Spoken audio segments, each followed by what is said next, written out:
Hello, everybody. Welcome to this one-off chat, discussion, explanation, everything else from me. The reason I'm putting this out is there's been a lot going on recently, and I'm just very keen to just keep you guys in the loop, as it were, in terms of the things I'm doing and everything else as well. Now, one of the major things that I'm going to be doing in the next couple of weeks is on this coming Saturday. I'll be giving a talk at Bath University for ASAP, which is the Association for the Scientific Study of Anomalous Phenomena. I first did a talk for them around about 7 or 8 years ago now in Reading, and I really enjoyed my time there. And I'm going to be speaking around about midday. So if anybody wants to get there, I will post details of the event and how you can book tickets. It's going to be really good because there's going to be lots of other really interesting speakers there. I'm one of many. For instance, Professor Chris French will be speaking just before me, and also my good friend Dr. Jack Hunter will be speaking there as well. But one of the things, well, the reason that this talk is going to be quite different, the talk I'm doing at Bath University, is it's going to be about a specific area of my research. It's going to be about the J.B. Priestley letters. Now, some of you may be aware of these and some of you may not. So I'll just give you a little bit of background information. Around about 12 years ago, I was invited to speak at the National Theatre in London. And it was before a production of Time and the Conways, the J.B. Priestley play. And of course, J.B. Priestley, the famous British playwright. And the reason that they contacted me was because I'd written a book, The Labyrinth of Time. And on that, I touched upon some of Priestley's plays and also my own general interest in the philosophy and the science of time and time perception. And they invited me along and they said it would be really good if you could give a talk before a production. They do these things called platform events. And a platform event is before a production, the audience can come in early and they will have technical speakers about the play or various other bits of information. And we're on stage. And I was up there with Professor Jeff Forshaw. Jeff Forshaw's a very interesting guy. In fact, he was the PhD tutor for Brian Cox, Professor Brian Cox. And indeed, I met Jeff a few weeks before we did the event at Manchester University, where Jeff is based. And we had a fascinating discussion because we decided on how we were going to approach the issues involved. But one of the curious things then happened was that I found that there was going to be a production of When We Are Married, which is another J.B. Priestley play, not one of his time plays, so not a play I'm particularly interested in, but still a very intriguing piece of work. And I discovered that it was taking place, there was going to be a production of this at the Playhouse in Liverpool, and I was living on Wirral at the time, just the other side of the water from Liverpool. And I realized that from some of the advertising I saw that J.B. Priestley's son, Tom, was going to be speaking before the event. And I thought, this is going to be interesting. Maybe I should contact Tom about my talk down in London. So I contacted the theatre, and the theatre kindly put me in contact with Tom. And Tom and I agreed to meet for a coffee before he did his talk at the theatre. And we had a wonderful chat. Tom was a really nice guy. He was, I think he won an Oscar for the editing of the movie Deliverance, if you all remember Deliverance, Dueling Banjos, because he worked over in America, and he also did Barry Lyndon, I think, was another of the Stanley Kubrick movie that he was involved in as well. So he was quite well up in Hollywood and everything else as well. But we talked about his father. And he was interested to know a little bit about me and why I was doing the talk down in London. And I explained that I was a writer, and I explained the subject matter I was writing about or had written about. And he turned around and he said, you'd be very interested to know something, that my father, when he died in 1984, we found a load of letters underneath his bed in a suitcase. And the letters were around about 3,000 letters that had been sent to Priestley in 1963, I think I'm correct in saying, when he appeared on a TV program called Monitor with a guy called Hugh Weldon, which was an arts program, late on a Sunday night. And he was discussing his book that he was writing at the time called This. Man and Time. Oh, it's reversed, so you probably make that seem right up, but it's Man and Time. And Priestley, at the end of the discussion, Hugh Weldon turned to the TV audience and said, if anybody's had any anomalous experiences with time, please feel free to write in to Mr. Priestley, because he may include some of your letters in the books. These were the letters that Tom found. And Tom said, do you know, my father used somewhere in the region of around about 20 of those letters, of the 3,000 letters, and the rest of them are split up. Part of the collection is up at Bradford University, but the vast majority of the letters are up at the University of Cambridge Documents Library. Would you like to read them and have a look at them? And I said, yes, of course I would. And they were, although they're at the University Library at Cambridge, they're still technically owned by the Society for Psychical Research. So I managed to get clearance from the Society for Psychical Research to go up and read the books. Now, read the letters. Now, I know of only, I think, one other person at that stage that had even looked at the letters other than Priestley and his secretary. So I was really the first person to go through them, the vast majority of them. And it was quite uncanny when I went to the documents library and I opened up the document cases. I swear I could still smell Priestley's pipe smoke on the letters. And I went through the letters, and I was there for about 10 days, I think, a week, 10 days, something like that. And I went through the vast majority of them, and they're uncanny because they're an incredible snapshot of Britain in the early 1960s. And these are letters by ordinary people who've had extraordinary experiences. And some of the letters are absolute, well, many of them are absolutely extraordinary. And some of you will know that I've featured a number of these letters at the end of my book, Time and the Rose Garden, which was a book on J.B. Priestley.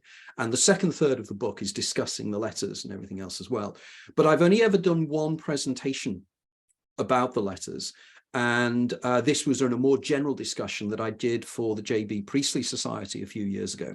And I also did a general talk on it with J.B. Priestley's great-grandson, who is a good friend of mine, Luke Dodgson, and also Dr. Alan Roberts, who's an expert on Shakespeare. And we, three of us, spoke at the Bradford Literary Festival a few years ago. But other than that, I've never really discussed them. So I'll be discussing them this coming Saturday at the University of Bath. Now, some of the letters are just so weird and so strange, they are quite unbelievable. But what this circumstance reminded me of an amazing synchronicity that I'm just going to share with you guys now. Again, some of you will know about this and some of you will not. And it again features the book Man and Time. Now, when I was doing my original research for my first book, I discovered that Priestley had written a lot of subjects that were of interest to me. And I needed a copy of the book Man and Time. And at that time, I didn't have my own copy of the book. So I had to order a copy from the British Library and the British Library Document Store, which is in Bath Spa in Yorkshire. And of course, I needed to order that from my local library. And at that time, I was living in Horsham in West Sussex. So I made my way down to the library one afternoon and I register and I fill in the forms and I pay a small fee and they send off the paperwork up to Bath Spa. The people in Bath Spa then presumably receive the details, then go off into their vast stores of books when they have the time and they take the book out and then they pack it up and they send it back down to Horsham Library in West Sussex. All well and good. Anyway, a few weeks later, I get a phone call from Horsham Library and they turn around and they say, your book is in, your Man and Time is in, would you like to come in and pick it up? Now, because at that time I was heavily writing the first book, Is There Life After Death, I couldn't get in for a couple of weekends. And I said, can I come in a few weeks' time? And they said, yes, of course, we'll hold it for you. So a few weeks later, I go in and I pick the book up. I then bring it back home and I left it in my study. 2 or 3 days later, I'm on my way to bed, and I don't know if you guys, I've always got to be reading something. I'm even somebody, I'll read the back of Weetabix packets and cereal packets because I just have to read if I don't have a book in my hand. And as I was going to bed, I thought, oh, I'll pick up the Man and Time book. And I took it to bed with me. And this is my own copy of the book. And it's got, so we can confirm here, the book has got 319 pages. Okay. And it's a big book, so it's 319 pages of this book. And I start flicking through the pages at random. And I mean completely at random. I wasn't trying to read it, I was just looking through it. And as I was looking through it, I just sort of noticed something on page 91. And again, this is the image. And this is, by the way, I've posted this as well recently on YouTube, but I've been rather cryptic as to what I'm talking about in terms of this image. So a few people have picked it up and thought that I'm actually talking about time dilation and everything, and I'm not. Okay, so I randomly select this page and I'm lying in bed and I start reading it. And Priestley is talking about relativity and how curious relativity is in terms of time. And he decides, now he wrote this book in the early 1960s, and he decided to refer to a book, another book that had been written about 1957, 1958 by a British physicist called James A. Coleman. And Coleman had written a book called Relativity for the Layman. So here we have a whole series of poets of just chance occurrences to have me reading this that night. Okay. Now, first of all, you've got to say the randomness of me deciding to order the book, the randomness of when they sent the details off, the randomness of the British Library then deciding when they were going to send the book to me, the randomness of them phoning me, the Horsham Library, the randomness of what day I went in to pick it up, then the randomness of the day that I decided to pick the book up and read it one evening. Okay, so we got all these random things. Then we have to multiply that by the number of pages in the book. And I said, so there's 319 of them. So I could have looked at any one page of the 319, which then extrapolates off from all those other statistics that I've just been talking about. So I start reading down, and Priestley decides to refer to Coleman. So what he says is, this is clearly illustrated by a figure and an explanation based on it by James A. Coleman in his Relativity for the Layman. So I start reading it, and he said, this figure shows the Earth, the star Betelgeuse in the constellation Orion, the hunter, and Aldebaran in Taurus, the bull. Betelgeuse and Aldebaran are 352 light years respectively from the Earth. Also, Aldebaran is about 200 light years from Betelgeuse. Now, suppose there is a blowout on Orion on the night of March the 17th, 2000, caused by Betelgeuse exploding. This date and all the dates mentioned here refer to our method of keeping track of time on Earth. We on Earth would not see the blowout on that date, since Betelgeuse is 300 light years away, which means it would take 300 years for the light waves of the explosion to reach us. I'm lying in bed and turn around to my wife, Penny, and I say, what year is it? And she says, it's 2000. You know it's 2000, because she has this strange way of looking at me when I do these things. And then I said, what month is it? And she said, it's March. And I said, what date is it? She said, the 17th. I said, what time of day is it? And she said, it's night time. So I then read out what Coleman had said on the night of March the 17th, 2000. Now, Coleman could have picked any date from the infinite past to the infinite future. He was writing it around 1957, 1958. So he chose 2000 at fairly random. I mean, clearly 2000 had significance in some way to people, you know, it was the turn of the millennium and everything. But in 1958, people weren't going to be thinking about that and that far advanced. Of that, I'm absolutely sure. So what are the chances of me, with all those random timings, picking up the book and then the hundreds of pages in the book to read that section, not only on the day, but the time of day that Coleman had randomly chosen? Now, remember, J.B. Priestley himself randomly chose the Coleman book in the first place. Now, according to Richard Wiseman, the incredibly wise Richard man, who clearly has an issue with parapsychology, has an issue with coincidences and everything else.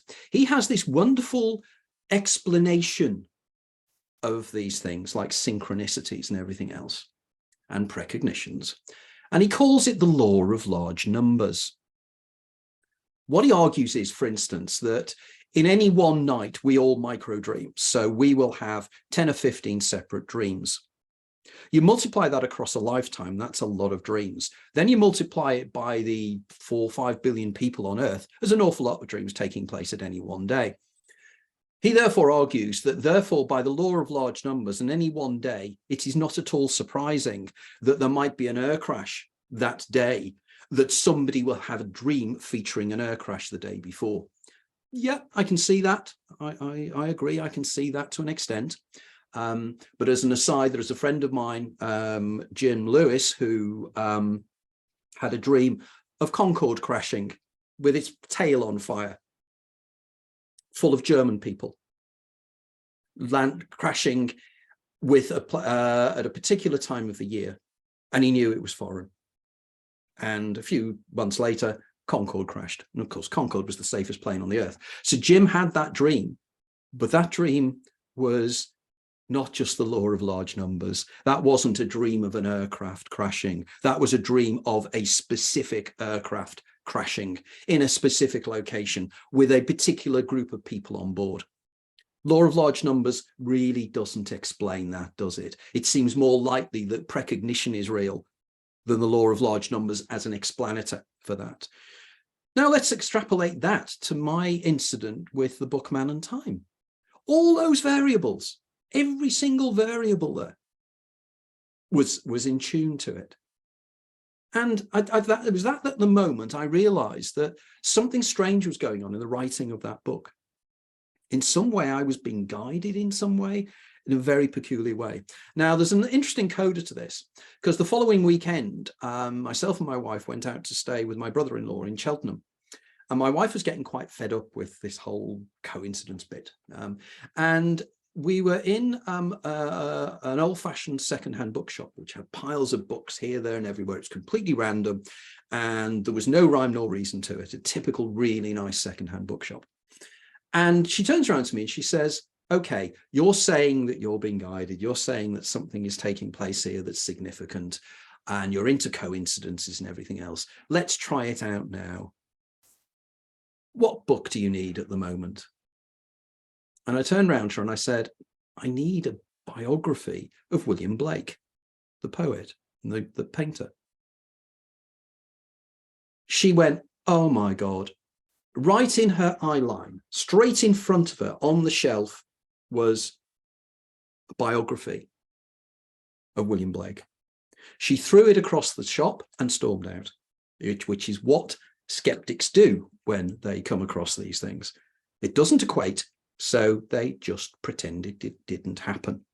And this is what happens all the time. It's cognitive dissonance. You can't explain it because your science can't explain it, therefore it can't happen. There was evidence that it did. So there were two things there, both of which were very, very strange and very weird. And I'll be starting the discussion on Saturday on this. Now, I also want to talk about one or two other things before I shoot off, because this is only a short discussion. But I'm also letting you know in advance as well that there are also other events I'm going to be doing as well. Now, next week, if you bear with me a second, and I'll give you the exact details, is that I'll be giving the Parapsychological Association did a symposium in 2022, which was online. It was entitled High Strangeness and Parapsychology, Exploring the Deep Weird. Now, this is part of a book that myself and a group of associates of mine have contributed to, which has been edited by Dr. Jack Hunter, who is, I think Jack is still at the University of Chester. And Jack, by the way, will also be speaking, as I mentioned earlier, Jack will also be speaking at the University of Bath, the same event I'm doing over the weekend. But this particular event, we all did for the symposium, the group of the contributors, we all did a short presentation for the symposium. This is now being released properly to the general public, and it will be going out on, just bear with me a second, and I'll give you the exact date. Hold on.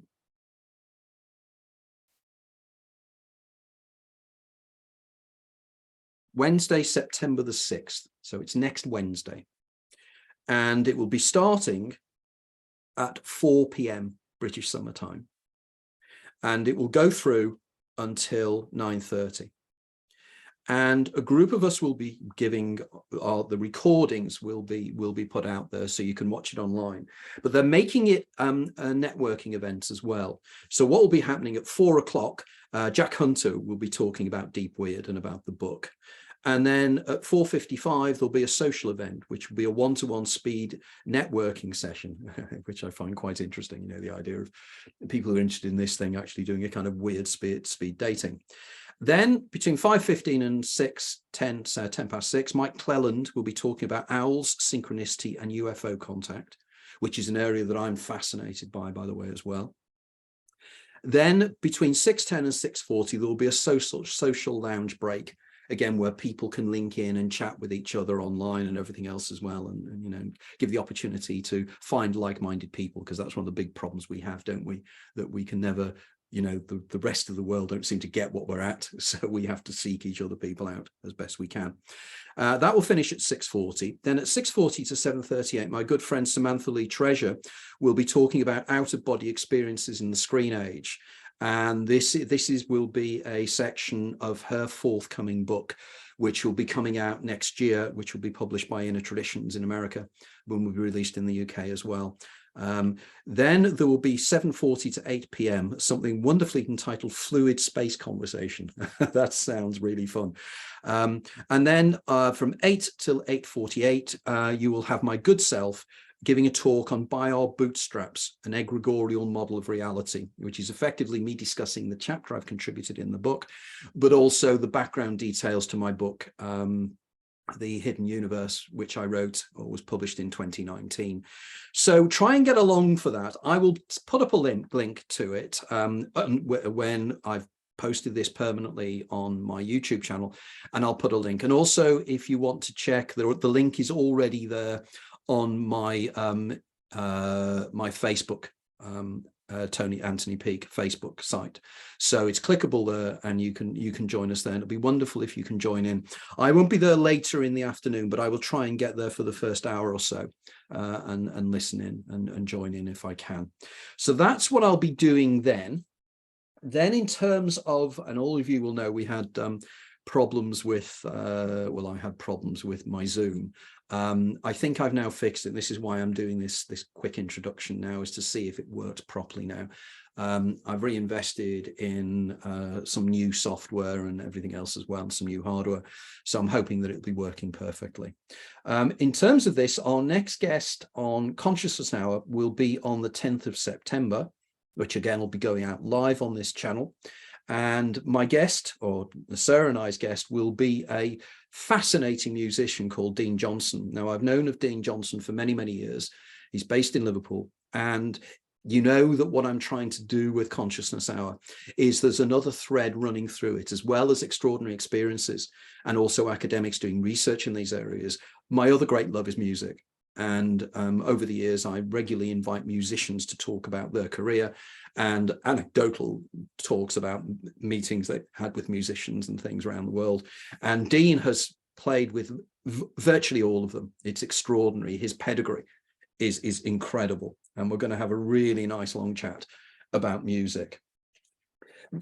Then we have on the 8th, on Consciousness Hour, my guest will be Adam Butler. Now, Adam is a researcher into DMT entities and DMT experiences. His book is extraordinary, his writing is extraordinary, and he's a fan of my work, and I'm a great fan of his as well. And we have similar ideas about the roles of what these entities are when they come through in DMT experiences. And of course, this is the term I call them egregorials. So we're going to be talking about his book and talking about that in some detail. And then going through then, I think that is it for the moment, but I've got 2 or 3 people. We need to get back Eric Wargo, the writer on time, who joined us, or we tried to join him last week, but that failed. But hopefully if this goes out, we'll get Eric back as well in the next few weeks. I've also got 4 or 5 other guests lined up, but at the moment we're just trying to get the timings together for that. Also, if anybody is interested and is likely to be in California next June, I'm delighted to say I've been invited back to speak at Contact in the Desert in Indian Wells in Southern California. As many of you will know, I spoke reasonably successfully, I think, from the fact that they want me back this summer in June. And I've been invited back, and I've already decided the subject matter I'm going to be talking on. And one of the ones I'll be doing an intensive 3-hour workshop on the lifetimes, writings, novels, and everything else of Philip K. Dick. And I'm hoping that because Philip K. Dick lived in Southern California, I'm hoping I'll be able to invite 1 or 2 people who may have knew the great guy, if that is possible, to see if I can get them along to do my talk as well. So anyway, everybody, that is it for now. Thanks for listening in. And please try and get along to some of these events if you can. Also, I will be speaking next year. Also, it's way in advance now, but I'll also be speaking in Essex, in Southend-on-Sea, and I'll also be joining Sarah, my assistant, for the Consciousness Hour, because Sarah's doing this absolutely extraordinary event in October. In October, let's just find out. Again, check my dates on here.